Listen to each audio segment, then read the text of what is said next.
Hi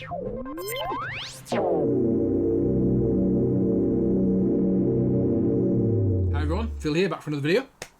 Now, as I said, if you watch channel update, things are changing. My collection focus has moved, and I'm not buying as many comics now. I'm not buying as many comics, but I am still buying graded comics, and I'm also buying other graded items, which is what this video is about. So we have a stack of graded cards, a little stack, and one graded video game, which I'm not going to show too much over at the minute. So yeah, I've kind of fallen down the rabbit hole of collecting graded cards. In fact, I've fallen back down the rabbit hole of trading cards altogether. A few years ago, I used to collect trading cards. I would go to there's a local comic fair. If you run them all over the country, you've probably been to one yourself. They're at Leeds, Manchester, Nottingham, Liverpool, Birmingham, I think as well. I used to go, and I would go to these toy fairs. Basically, people selling stuff. There was no celebs or all that. It's not like a convention. It's just a fair. And I would end up going and buying full boxes of trading cards and ripping the whole thing, making as many sets as I could, keeping one set for myself, selling my sets online and stuff. And I did that for a while, and then I kind of fell out of love with it. I sold some of my trading card sets off, like full sets. Kind of regret that now, but what's done is done. But I recently got back into doing that. I bought a full box of sliders, series 1 and 2 with like a preview for series 3 box.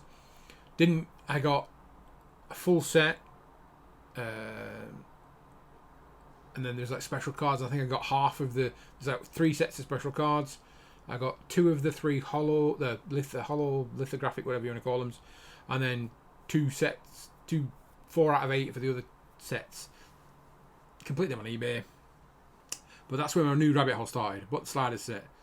So I went out, bought Mandalorian cards from Asda and stuff. Found some in game the other week, like way after the Mandalorian sets are out at the shops, and bought that.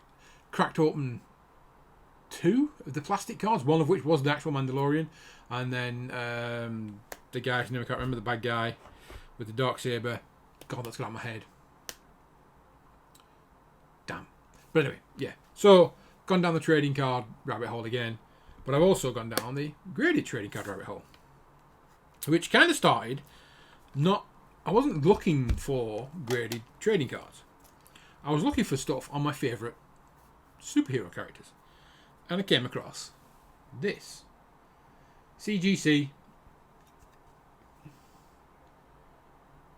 Mint 9 Spider-Ham metal card from 2021. Yes, this CGC.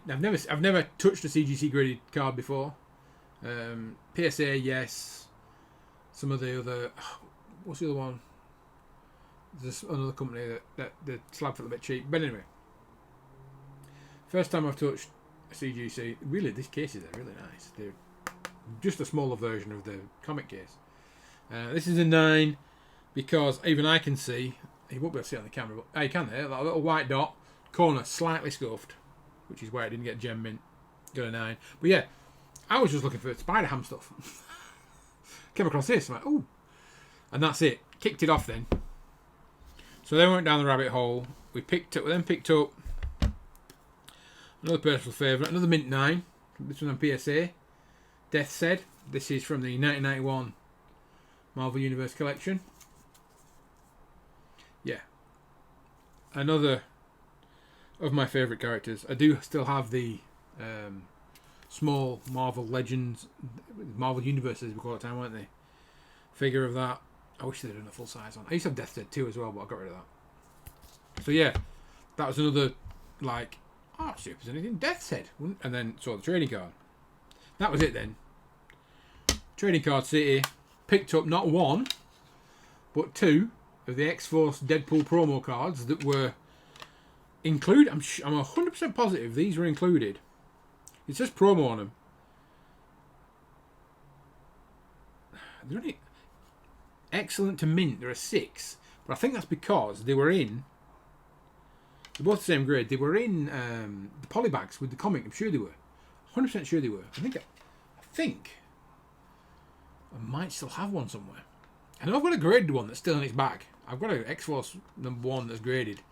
Or is it #2? One of them is graded, and it's got the polybag with the thing inside. But yeah, I'm sure that's what came with X-Force at the time, or you know, around about that time. It's when they're doing holograms on the covers and stuff, throwing everything at you. But yeah, the seller was doing these two together.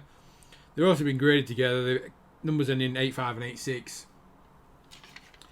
And I got those two for just a little bit more than the price of that Death's Head, so I wasn't going to complain. And then we keep going. So now, obviously, we've got that far. We then plunge into, let's look at trading cards specifically and get trading cards of some of my favourite characters.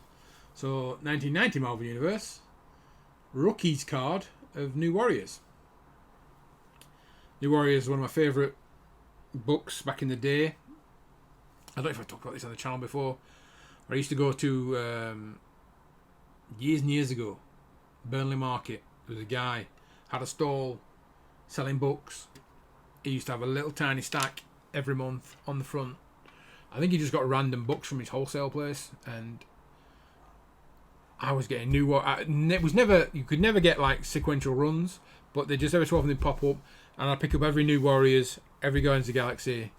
You know, we're talking like, I think they were £1.50 at the time, so that was pretty pricey for when that it's like 90 to 93. I think it started out like 50p. I'm sure they went up to like 150. I'm sure they did. So yeah, New Warriors has always been my favourite since then. It's a weird one where you've got the red Nova instead of blue. And then another personal favourite, even though people didn't like her TV show, She-Hulk. This is a Gem Mint 10 BSA, again from the 1991 Marvel Universe series. Slightly pricier this one, but I'm down that rabbit hole. I'm going to start paying for them. But like I say, we're down the Marvel graded card rabbit hole. But they're not just Marvel trading cards out there. What's the biggest trading card out there? Magic the Gathering? Yu-Gi-Oh? New Lorcana? We have got into that. Yeah, Pokemon. Let's not be bad. Pokemon.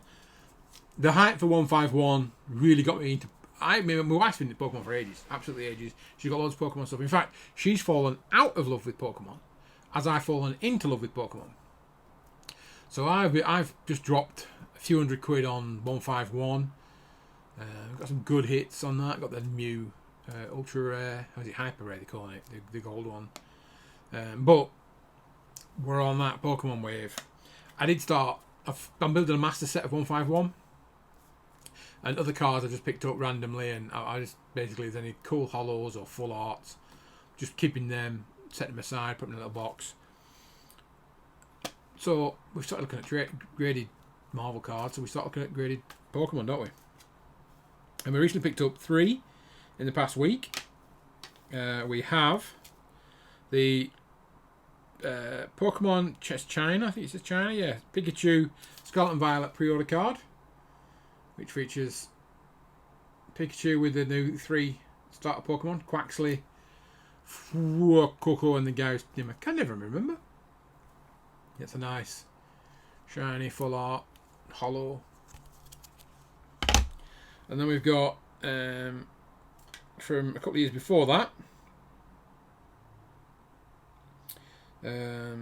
Pikachu and the Sword and Shield? Yeah, Sword and Shield starting Pokemon, whose names I can never remember.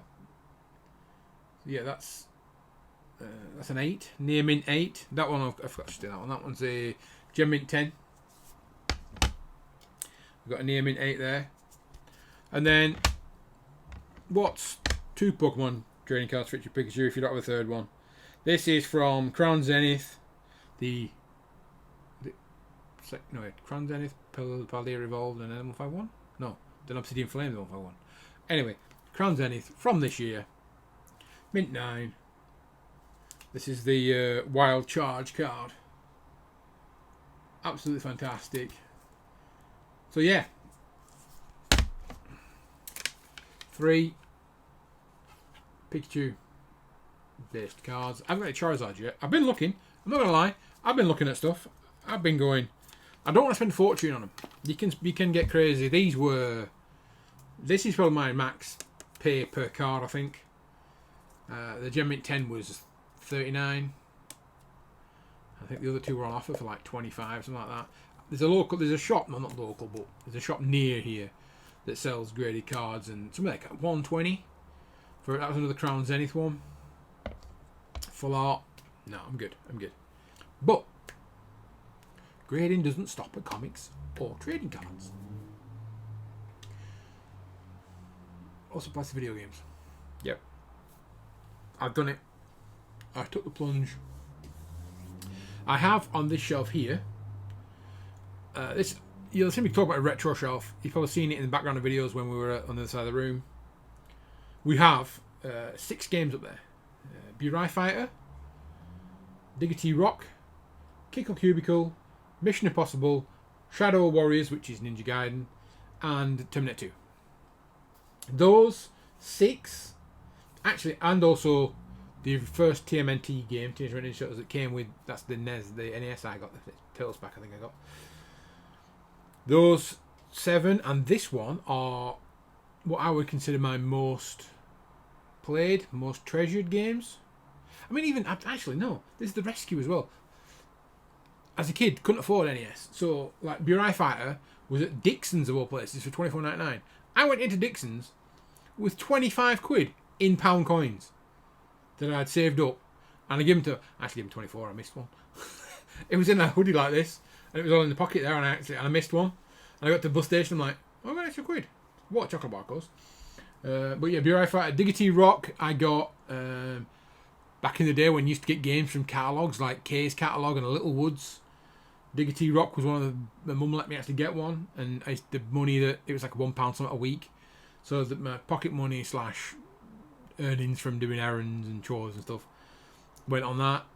Kick a Cubicle, just one of my favourite puzzle games ever.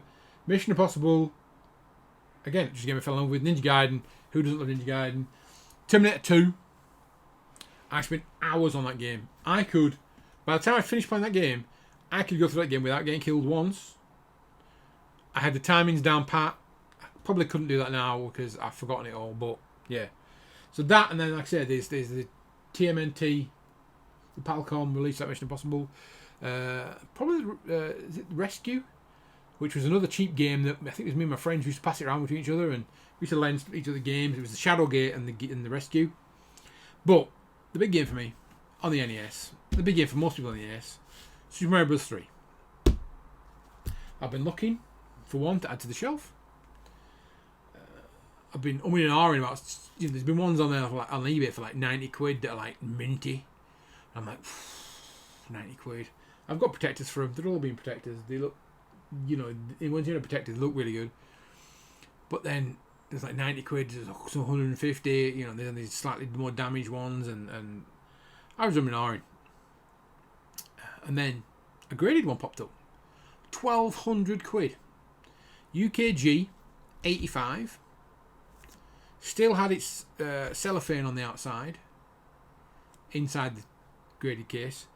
The cell had shown it's got like a dented at the bottom. It looks like it's been dropped, so the cardboard on the corner has been dented. But the case is actually in itself is damaged. UKG cases, you'll see when I show you this one, because this is I'm going to say this is Super Mario 3. Anyway, 1,200 quid one that was online. You see that plastic at the top there was split, and a crack down it and was loose. 1,200 quid they wanted for it.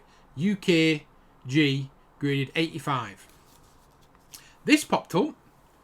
UKG graded 70 plus. Mainly rated 70 plus because right there you can see it's worn and split. The corners are worn in certain places. The bottom is like near mint. There's a little tiny bit of scuff in the front of there. There's like scuffing along there where it's been opened and shut. The top is where the damage is.